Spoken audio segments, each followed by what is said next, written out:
Xin chào các bạn กับบทบทเนาะคือที่ ไลฟ์ไปหันบอได้เรื่องเลยจักกันหน่อยมันมัวโคตรมัวโคตรบอได้เรื่องเนาะก็เลยขอมาถ่ายคลิปวิดีโอนี้กับบทที่40ครับกับคำว่าบอกเนาะจะเข้าไปในบทเรียนเลยอันนี้คือเมื่อกี้ไปกันไลฟ์อยู่ Facebook จะบอกขอเว้าเนาะขออธิบายไปเลยคำแรกๆที่คำพื้นฐานที่เฮาเวลาเรียนภาษาเวียดเฮามักฮู้อยู่แล้วก็คือคำว่าบอกครับคำว่าเว้าเนาะเว้าน้อยน้อยน้อยเว้าบางเทื่อก็แปลว่าบอกได้คือกัน ก็เข้าใจว่าบอกได้คือกันเฮาก็ใช้บางกรณีก็ใช้บอกได้คือกันเนาะไอ้น้อยเทไผบอกหั่นไผเว้าหั่นก็ได้คือกันมันก็คล้ายเคียงกันเนาะใกล้เคียงกันกับคำต่อไปเนาะวิดีโอนี้จะย่อๆสั้นๆขอสั้นๆขอจัก5 นาทีหรือว่า10 นาทีพอเนาะคำต่อไปก็คือคำว่าบ่าวคำว่าบ่าวนี่มันพื้นฐานเลยก็คือคำว่าบอกเลยขอบอกเลยบ่าวขอบอกในที่นี่ขอเว้าในที่นี่ คำว่าบ่าวจะบอกตามความคิดส่วนตัวคำว่าบ่าวจะบอกค่อยไซเนาะจะบอกค่อยได้ยินกับคนผู้อื่นอาจจะได้ยินเนาะแต่กับ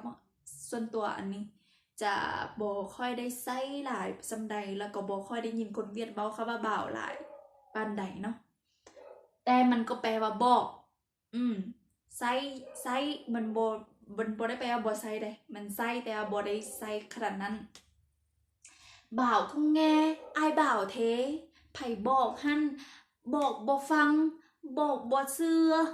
บ่าวคงตีนเกี่ยวเทในโกบ่าวเทก็แบบประมาณนั้นแหละคำว่าบ่าวกับคำว่าบ่าวเนาะก็ทุกคนเอาไปใส่ได้เลยกับคำว่าบ่าวว้าวบ่าวไปแล้วบ่าวออกมาจากมันย่อมาจากคำว่าจีบ่าวคำว่าจีนี่มันโบแมนนะคำว่าจีเอ้ยโบแมนคำนั้นจีเจ้าหอยจีบ่าวมันจะแบบว่าบอกสอนจีเจ้าแอมไกในจีเจ้าแอมจีcho em học tiếng Lào chị cho em học tiếng Việt มันเป็นแบบนั้นเนาะบอกสอนบ่าวจีบ่าวมันออกมันจะเป็นแบบแยกมาจากคำว่าจีบ่าวคำว่าบ่าวคำว่าจีมันก็แปลว่าคล้ายๆมันเป็นลักษณะสอนละโอเค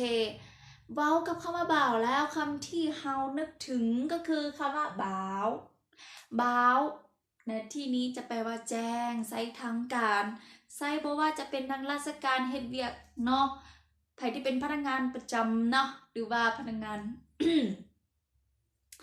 อย่างกระยาที่เกี่ยวข้องกับภาษาเวียดจะมักใช้คำว่าบ่าวคือบ่าวจะเชฟในบ่าวจะสามดับในอันนี้จะแจ้งแบบว่าให้หัวหน้าทราบแจ้งให้ทราบจังสิแจ้งให้พนักงานฮู้มันจะเป็นจังซี่เนาะบ่าวthông báo มันบอกบ่าวแล้วมันก็thông báoแท้ที่จริงแล้วคำว่าบ่าวเป็นหนังสือพิมพ์thông báoมันแจ้งการมันบอกแต่ว่าบ่าวในที่นี้มันคือคำกรรมะให้ทุกคนเข้าใจเนาะเอาไปใส่ให้ถูกต้องด้วยกับคำว่าบ่าวนะต่อไปคำว่าใบคำว่าใบมันจะออกมาจากบ่าวแหละมันบ่าวแหละใบมันแปลว่าบอกแต่ในที่นี้โบขอแนะนำว่ามันโบสุภาพมันเว้ากับระดับหมู่เพื่อนกันอายุซ้ำกันแบบซีเพื่อนซีเนาะมันเว้าอย่างเช่นใบcậu bày cho tớ cái nàyหรือว่าเว้ากับจีใบก็ได้เนาะเว้าเอ้ยก็ได้อายก็ได้แต่ว่าแบบต้องสนิทกันอยู่ระดับในระดับหนึ่งเนาะโอเคกับคำว่าใบเนาะใบเขาบอกว่าใช้ได้คือกับคำว่าบ่าวแต่มันจะบอทางการบอคอยสุภาพ นั่นเองใช้ให้ถึกสถานการณ์ด้วยนะจ้ะต่อไปกับคำว่ายักยักยักเยอยักกันยักยักจะเป็นแบบบอกเตือนบอกแบบลักษณะเตือนละยักกับคำนี้ที่เขาบอกไปไลฟ์ของวิดีโอเขานั่นก็คือจะเขาได้คำนี้มาจากในเวลาที่เขาสิงหมู่เพื่อนจะมักเว้ากันตลอดว่ายักเต๋อตียักเนี่ยดึงเยอะดึงเกวนยักเนี่ยเกี่ยวในแบบอย่าลืมเตือนอย่าลืมบอกกันแน่ถ้าใดอย่าลืมบอกกันเด้อบันนึงเข้าสิงกันนะแบบจริงสิแบบแนวนี้คำว่ายัก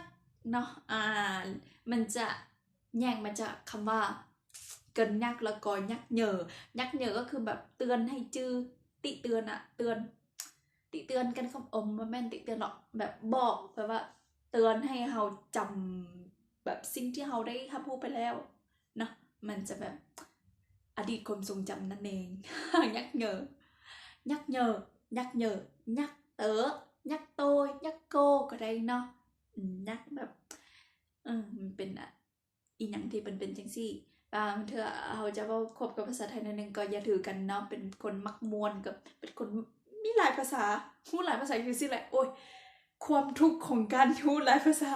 ก็คือการที่เว้าสลับซับซ้อนแบบปนกันทุกภาษาเลยอย่าแม่งเป็นมนุษย์ที่แปลกประหลาดมากอย่าว่ากันเนาะมันก็สไตล์ของเขานี่แหละ โอเคกับคำต่อไปครับคำว่าคุยนมันจะทางการแล้วอีกคำนี้จะเป็นคำแบบว่าแนะนำจากความหวังดีของคนที่หวังดีกับเฮาคุยนเตอดาคุยนเก่าน้องเตอดาคุยนเก่าดึงอะไร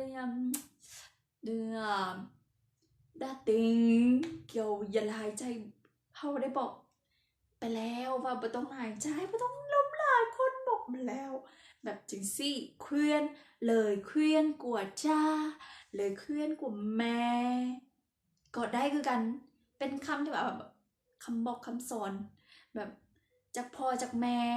จากผู้ใหญ่จากผู้ที่หวังดีกับคำว่าเคลื่อนอ่านให้ถึงด้วยกับคำต่อไปคำว่าจันคำนี้จะเป็นคำแบบว่าบอกแล้วให้เฮ็ดบอกแล้วให้เฮ็ดก็จะเป็นแบบว่าคำสั่งนิดนึงจันแบบจะใช้ในครอบครัวหลายกว่าเนาะเพราะว่ามันเป็นคำแบบสั่งแบบคำบอกที่แบบบอกให้เฮ็ดจริงสิแต่มันจะคล้ายๆแบบสั่งการจังสิมันจะใช้กับครอบครัวตัวอย่างเส้นmẹ dặn con đi chợ mẹ dặn con đi chợ chị si mẹ dặn con nấu ăn แบบจริงสิโอเคกับคำว่าจันเนาะจันจะใช้กับครอบครัวเพื่อนจะใช้กับผู้หวังดีบอกว่าจะเป็นผู้ใหญ่ไฟ ไม่ใช่ไฟสูงโอ้ยขอโทษผู้ใหญ่เพิ่นหรือว่าคนที่หวังดีกับเฮาบอกว่าแหละคนทั่วไปเลยคำว่ายักษ์ใส่กับหมู่เพื่อนหรือว่าใส่กับ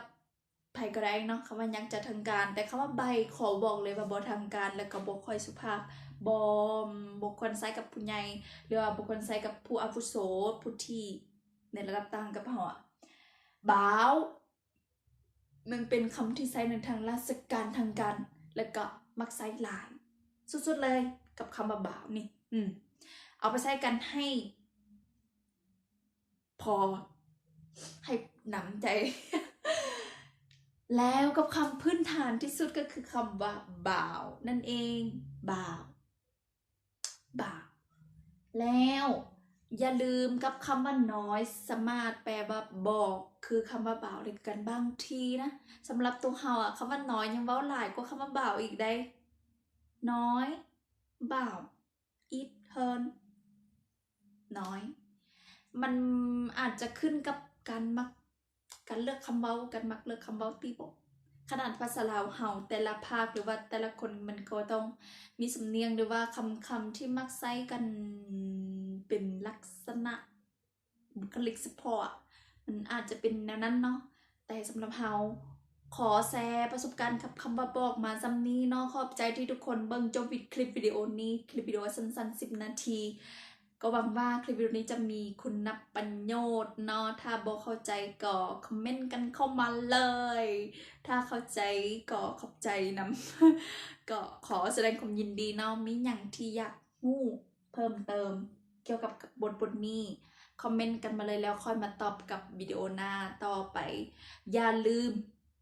ตามกันกดกระดิ่งด้วยเพราะว่าลงคลิปวิดีโอใหม่ๆจึงได้เห็นกันเนาะใครที่สนใจเรียนภาษาเวียดนาเมื่อกี้ใส่ไมค์มันคือว่าได้ยินตรงก็เลยแบบบ่ใส่บ่ฮู้ว่าได้ยินหรือบ่ถ้าบ่ชัดเจนก็ขออภัยนำก็มื้อนี้ก็พบกันซ้ำนี้ก่อนมา2-3 เทื่อสำหรับตัวเราโอเคก็พบกันซ้ำนี้ก่อนนะเจอกันในวิดีโอหน้าถ้าเจอกันไว้ก็มื้อหน้านี่แหละมื้ออื่นภาษาสิงคองท้องถิ่นเฮาก็มื้อหน้ามันก็มื้ออื่นนั่นแหละมื้ออื่นก็มื้อหน้าแหละ อันเดียวเนาะเจอกันใหม่นะแฟนๆทุกคนบ๊ายบาย